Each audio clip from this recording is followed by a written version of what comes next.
වුණොත් අපිට ස්වභාවික ආපදාවන් එන එක අපිට වළක්වන්න බැරි වේවි. ගම් වතුර, කුණාටු, නායයාම් දැන් මේව අපිට වළක්වන්න බැහැනේ. හැබැයි අපි දීර්ඝ කාලීන සැලසුමක් අපිට අවශ්‍යයි. ඒ වගේ දේපල සහ ජීවිතවලට වෙන හානි වළක්වන්න. අපි ADB එකත් එක්ක සාකච්ඡා කරමින් තියෙනවා. සම්පූර්ණ මේ විශේෂයෙන්ම මධ්‍ය කඳුකරේ පිළිබඳ හොඳ අධීක්ෂණයක් කරලා අපිට ඉවත් කරන්න පුළුවන් තැන් මොනවද කියලා හඳුනාගෙන මම කියන්නේ අවුරුද්දෙන් කියලා. හැබැයි අපි අවුරුදු කීපයක වැඩසටහනක් හදලා දිරාපත් වෙලා තියෙන මධ්‍ය කඳුකරේ යලි සුවපත් කර ගැනීම සඳහා අපි වැඩසටහන හදන්න ඕනකම තියෙනවා. ඒක ටිකක් ලොකු වැඩසටහනක්. හැබැයි මෙතන සිද්ධ වෙලා තියෙන දේ තමයි මේ අනවසර ඉදිකිරීම් වලට කවුද අවසර දුන්නේ? කොයි ප්‍රාදේශ සභාවෙන්ද අවසර ගත්තේ? විදුලිය දුන්නේ කොහොමද? ඒ වගේ ප්‍රශ්න මතුවෙන්නේ. ඒ නිසා මේවර විශාල ලෙස ආක්‍රමණාත්මක සිදුවෙච්ච එකක් තියෙනවා.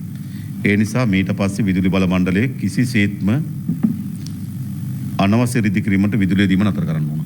ප්‍රාදේශීය සභා වලින් අවසර දීම නතර කරන්න ඕන. ඒ නිසා අපිට නැවත මේ ව්‍යසනයට මුහුණ නොදී මෙවැනි ව්‍යසනයකදී ජීවිත සහ දේපල හානි වීම වැළැක්වන්න අපේ ප්‍රාදේශ සභාවල තියෙන බලතල ඉතා හොඳින් ක්‍රියාත්මක කරන්න ඕන. විදුලි බල මණ්ඩලයට මේකේ තියෙන හොඳ පාර්ට් එකක් තියෙනවා කරන්න. විදුලිය දෙන්නේ නැත්නම් ඒක ගොඩක් ප්‍රමාණයක් පවතින්නේ නැහැ.